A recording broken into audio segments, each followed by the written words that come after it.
Finally, the moment we've all been waiting for. Make sure to watch until the very end of the video in order to truly maximize your full potential. Hey, what's going on guys? Edward here with another DJI Mavic 2 Pro video. Today, I'm going to show you the 10 steps to producing breathtaking Mavic 2 Pro hyperlapses. Mavic 2 Pro hyperlapses are a revolutionary invention that can produce beautiful images, but can also be leveraged as valuable digital assets. With the ever-growing market for drones, shooting hyperlapses has become a norm for large agencies to further leverage their content. There are a lot of DJI Mavic 2 Pro hyperlapse tutorials on YouTube, but I've yet to see one that covers every single step to produce the highest quality hyperlapse possible. Which is why I decided to create this video, in which I will guide you guys through my 10 steps to producing the best possible hyperlapse using your Mavic 2 Pro. At the end of this video, I can guarantee you guys you're going to have the best hyperlapse you have ever made if you're a beginner, and you will be able to use these hyperlapses either for your own videos, or you can actually sell them for a good amount of money through stock selling websites. Feel free to pause this video at any time if you need extra time to sort your stuff out. And as always, feel free to leave a comment below, as I am really active on YouTube and I will answer your question in less than 24 hours. If at any point you find this video helpful, make sure to leave a like for the YouTube algorithm and subscribe to my channel for more content of this kind. So without any further ado,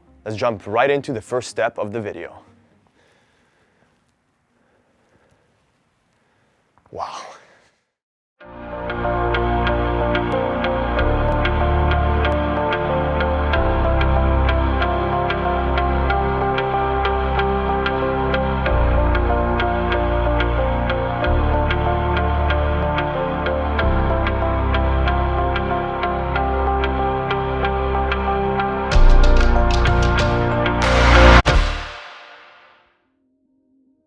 It's incredibly important to be time sensitive and understanding the amount of work and energy that goes into creating a high quality hyperlapse. Here are the main technologies you're going to need to create the highest quality hyperlapse possible.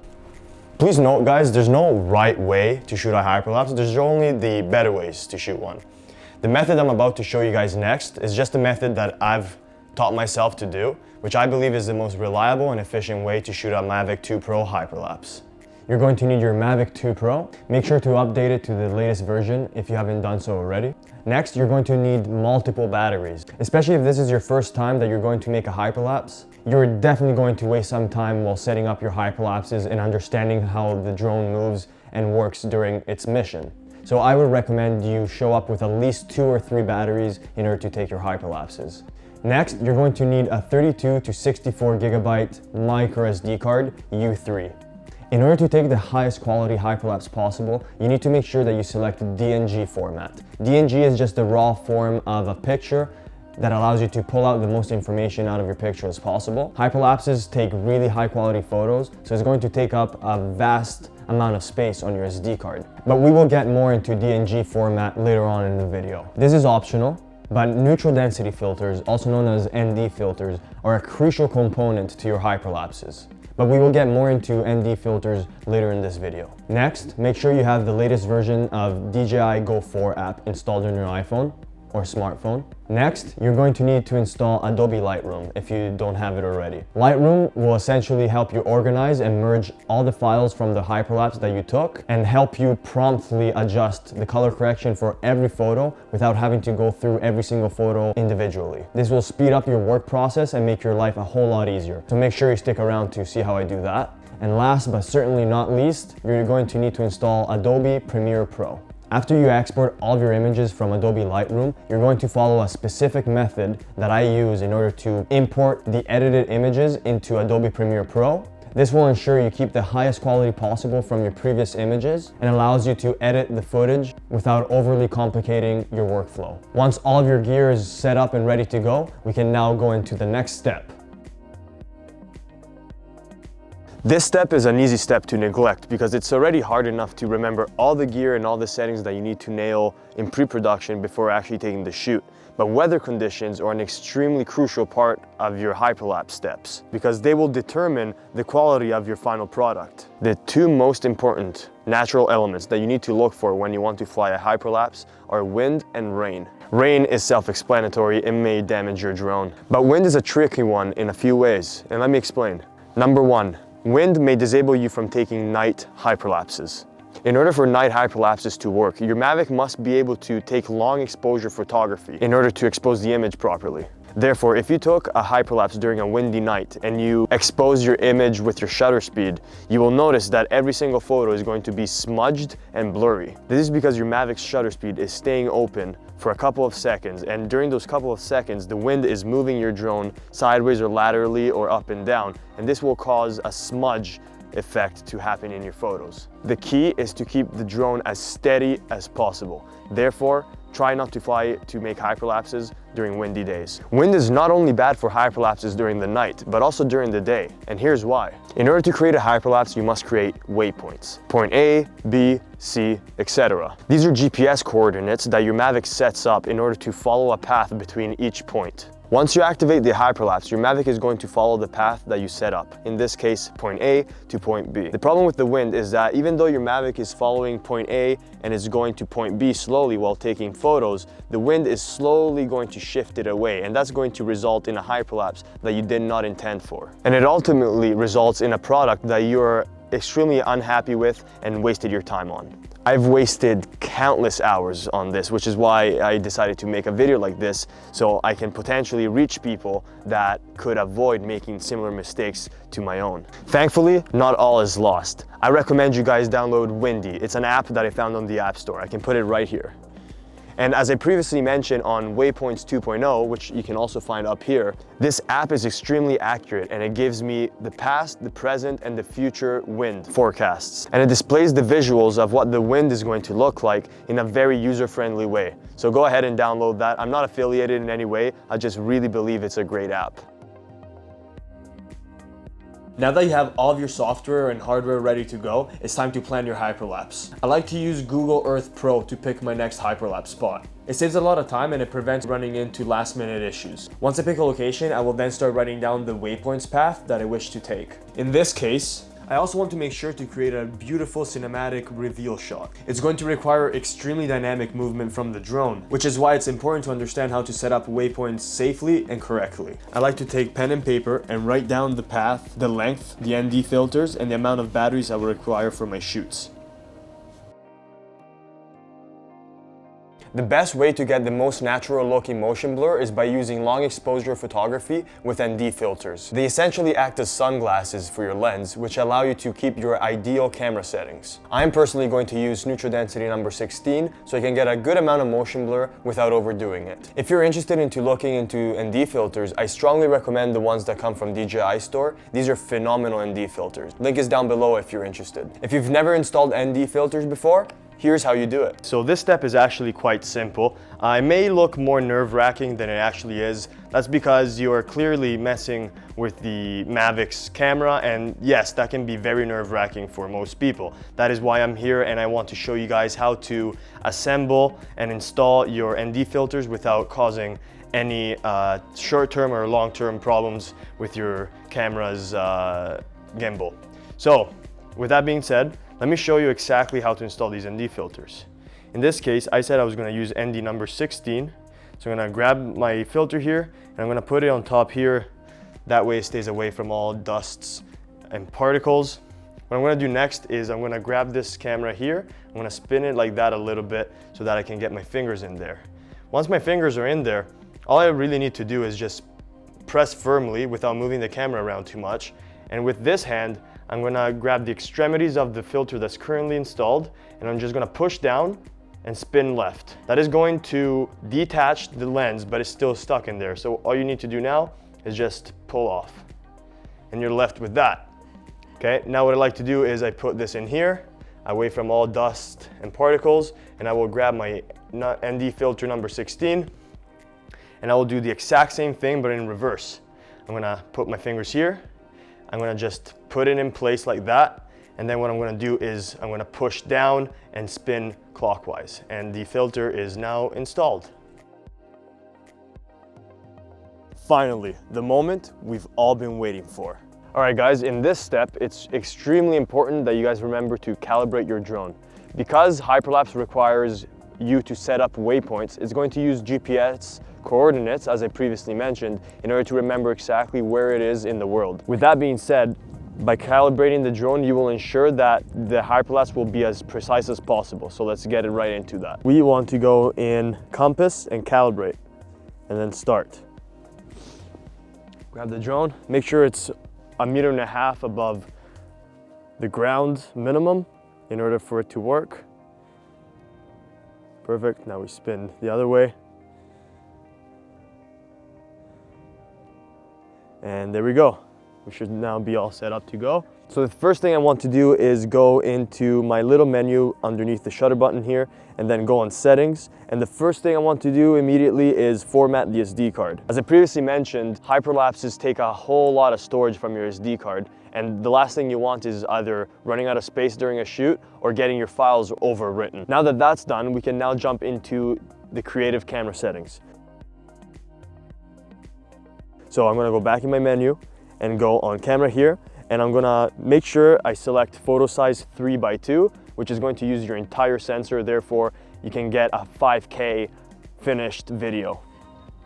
Then I'm gonna go into image format, make sure that's RAW, because you want to be able to pull the most amount of information from your photos.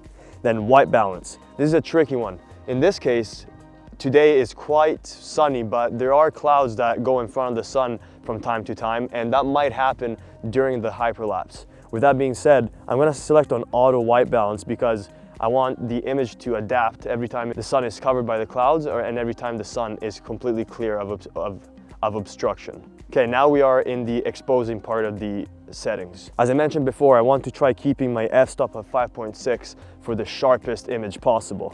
But in this case, I want also to keep some motion blur, and by keeping motion blur, that means I need to have a long exposure shutter speed. Now clearly here, if I have a long exposure shutter speed and I want to keep my f-stop at 5.6, the image is extremely overexposed still, even with an ND filter number 16. So I can either not have as much motion blur and go with it like that, or I can keep my motion blur really long and put on my neutral density filter number 32. And I think that's what I'm not going to do because it's a very windy day. As you guys remember, wind does not work with long exposure photography. In this case, I will reduce my long exposure and stay with 1/20. And therefore I can stay at 5.6 aperture. So now that we're in the air, I need to let you guys know that before setting up the waypoints, it's important to note the importance of getting the most out of your drone battery. Assuming you guys have 1 or 2 batteries, you might want to save battery power in order to take as many hyperlapses as possible in one day. This may sound a little bit counterintuitive, but firstly, fly to the frame in which you want your hyperlapse video to end. For instance, right here.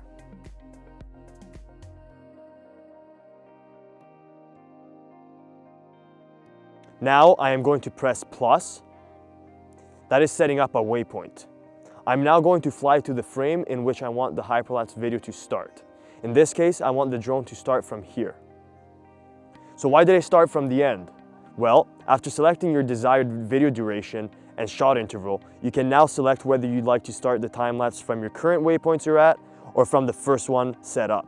If you were to choose an order, it would fly all the way back to the first waypoint and then start the time lapse from there and end at the current waypoint I'm in. This will just use up the crucial small amount of battery power that you have. So, to save power, I'm going to reverse this hyperlapse and start the first frame here. All that's left to do now is keep visual line of sight and wait for the hyperlapse to complete.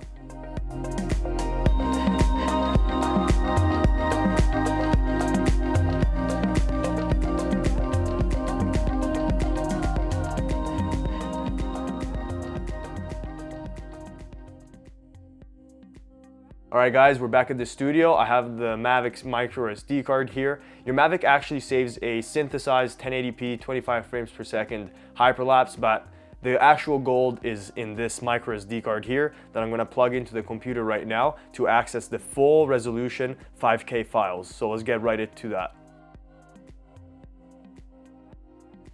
So alright guys, we are now in our desktop. We plugged in the SD card, which is right here. And the first thing we want to do is just create a new folder and call this Mavic 2 Hyperlapse. And I'm gonna go in here.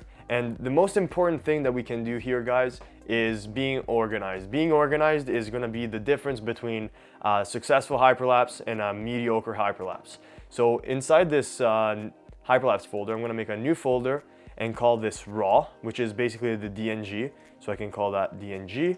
And then I'm gonna make a separate file called JPEGs. That's gonna be the folder in which you're gonna export all your DNG files from Lightroom into JPEG right here. Okay, so with that being said, let's select DNG file here, and then let's go into our micro SD card here, and here's our Hyperlapse. Now guys, just note, if you go in 100 media here, you're gonna see the synthesized videos that your Mavic automatically did right after it finished shooting. So as you can see, that's a total mess, and it's only in 1080. It's not the highest quality video ever. There's no space to color grade in post-production because clearly it's way overexposed down here. The last one here.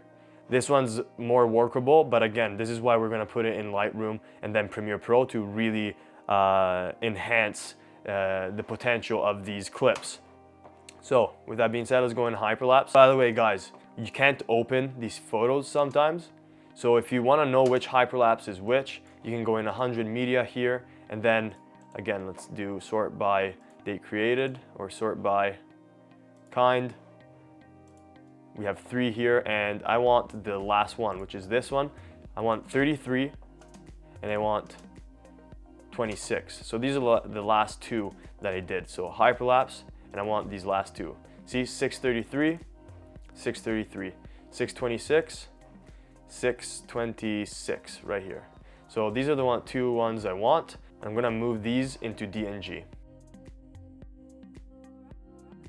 Okay guys, so now that all of our DNG hyperlapses are imported onto our desktop, we can now begin and open Lightroom. So let's open Lightroom. And this is important if you guys want to go back to your edits. I would choose a different catalog and create a totally new one, and make sure you save it to a place where you're gonna remember it. So in this case, I'm gonna save it here, and I'm gonna save it as Lightroom catalog. All right, full screen that. So let's go into library, and that way we can begin the import process. So let's start with this one, because I have a good feeling about this one. And I'm just gonna click on the first one and then Command A on Mac to select all. And then I'm gonna just click and drag 175 photos. And slowly but surely, we're gonna see them all here. Okay, now I'm gonna import here on the bottom right. It doesn't matter if you enable or disable the location.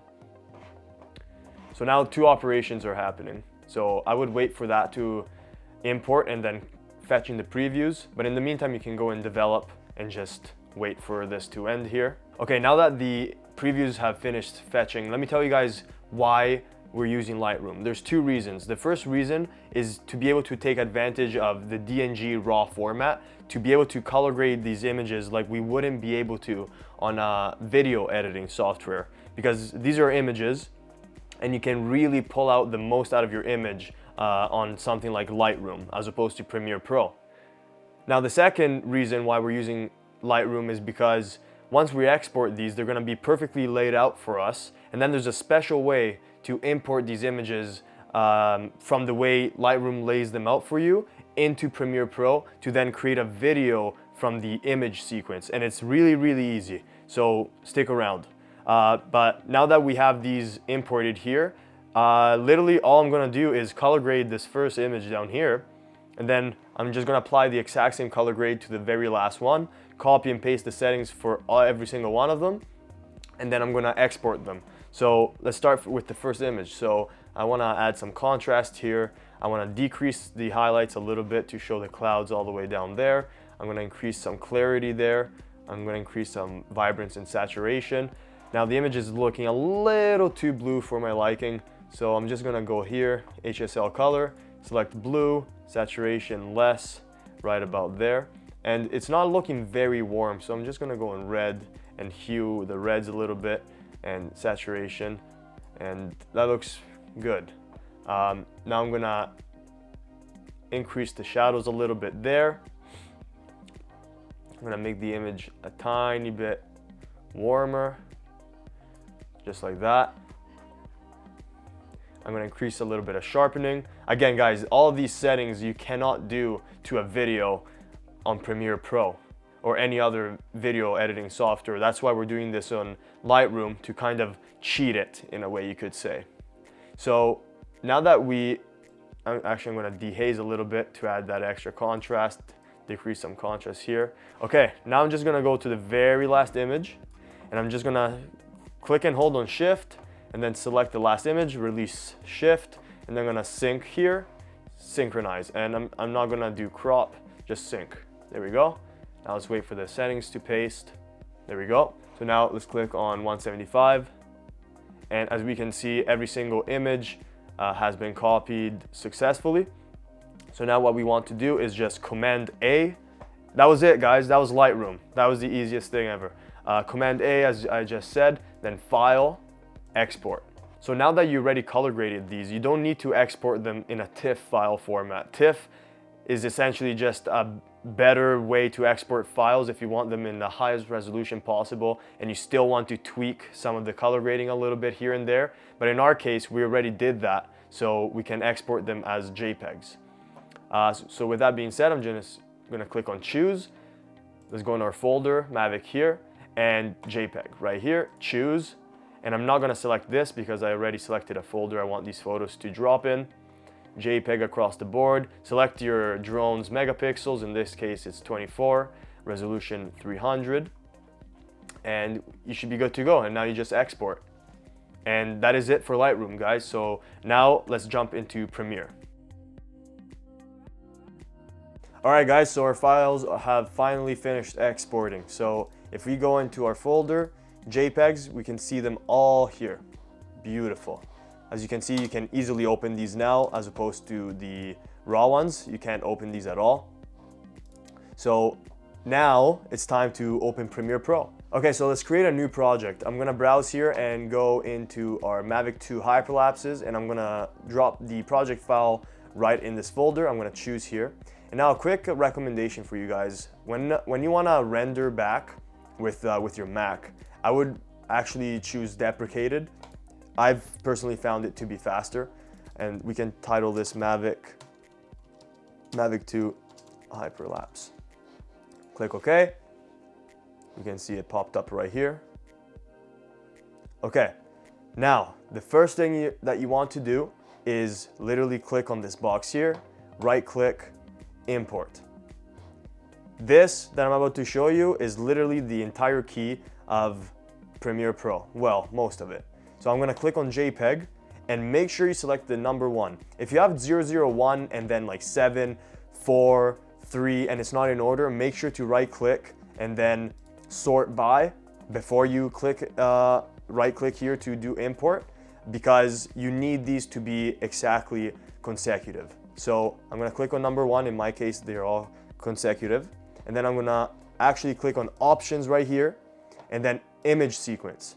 That is the little secret. That is the trick to time lapses on Premiere Pro, okay? Now you're gonna select import. It's gonna take 1 second, and you have here the entire time lapse. So just click and drag this into the timeline, and here it is. Now, depending on your computer, this may or may not play back smoothly. In my case, my computer is not that up to date. So what I have to do is function I, which is gonna select the initial sequence. I'm gonna go right at the end, and I'm gonna click function O, out, in and out. And I'm gonna make sure that's right at the end. So now what I wanna do is click on sequence and then render into out. What this is doing is basically just rendering this little clip here for you to be able to play back perfectly smoothly in full resolution on Premiere Pro. So this is far from done, but it's gonna show me how unstabilized this video clip is currently, and it's gonna show me how much stabilization I need to put and what type of editing I need to do to it. So here it's still 50%, it's almost done. The good news is that it's color graded already, so the minimal adjustments I do have to make are only going to be for stabilization and keyframing. Okay, so it's playing back, so we can see how horrendous this is. It's absolutely horrible, and that is due to the wind. It was quite windy today, so it wasn't the worst wind I've ever seen, but just to put you guys into perspective, this is mild wind. This is like between mild and excessive, like right in between there, and this is the result. That is absolutely unacceptable. Luckily, we can go on effects here.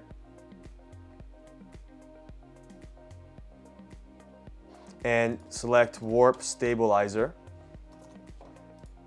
And that can try to save the clip, but it is not guaranteed that it's going to work.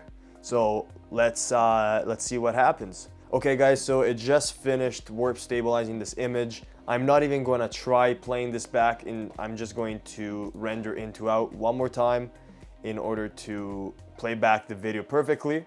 Again guys, it's really important that you render into out if you're using Premiere Pro. If you're using Final Cut, you're probably fine. I don't know if you can do this type of import of JPEGs into Final Cut, but on Premiere Pro in most cases you're not going to be able to play back the 5K footage very smoothly, especially because it's a sequence of pictures. So I recommend always select in and out and rendering that in and out, because sometimes I think that the image is actually not stabilized, but it actually is stabilized. It's only the rendering that's making it look like it's all over the place. So don't get confused with that. So this finished, I used 50% smoothness, as you can see right here. And it's a little bit warped, but guys, it actually works. So yeah, Premiere Pro is a beast when it comes to stabilization, post-production stabilization. So I strongly recommend Premiere for that. But yeah, this turned out okay.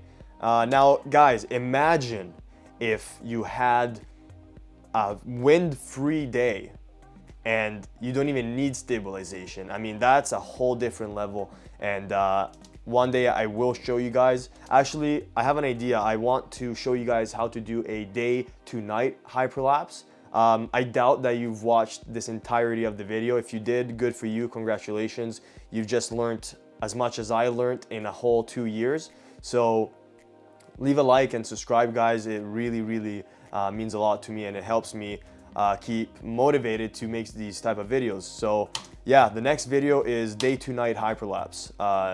Mark my words on it. These are really, really cool. Like imagine a hyperlapse like this, but then all of a sudden here, it's nighttime, but it looks like one continuous video, right? So yeah, that is really cool. I did a similar thing, but it's with video. It's not a time lapse. I can link it right here, actually. And I show you guys exactly how to do this with Waypoints 2.0, which is a different intelligent flight modes. Okay guys, so you would think that this is the end, but it's actually not, because if you Command M to export, how you export the final product is actually going to determine how the product is going to look. Like once the product looks done on Premiere, doesn't mean it's done. You have to make sure that you export it accordingly. So let's turn off audio because we don't need that. As you can see guys, it's a 6K hyperlapse actually, not 5K. See, I was getting it wrong this whole time. I'm gonna keep it at 30 frames per second, and I'm gonna render it at maximum depth. So this is gonna be a really, really thick file, guys. Profile, deselect that and go on high. In my experience, if anything is over 4K, I select high. And then level 6 is good. Scroll down, scroll down, scroll down. So this is your bitrate. Bitrate is extremely important. I'm gonna make a whole different video about that because I don't have enough time to explain to you guys what bitrate is here. But anything over 4K, use 30. But if you really, really want to maximize this, do 60. I'm gonna do 30 for this one. And then use maximum render quality and you're set to go. Now just click on output name to decide where you want it to render to. And in this case, we're gonna use our good old folder, save, export. Now, if you have Premiere, this is gonna take quite a few minutes, but it's worth it, guys, because like I said at the beginning of the video, these are assets that you can use for your own videos, but you can also use it to make a lot of money on the internet through stock selling websites. And again, you saw how much work goes into this. This is why people pay for hyperlapses, because they are unreal, they can be breathtaking, and they're extremely difficult and time consuming to do. So I really hope you guys enjoyed this video. Leave a like, subscribe, you know all the good deals. It really helps me out a lot. So I'll see you guys in the next video. Take care and stay safe out there. Peace.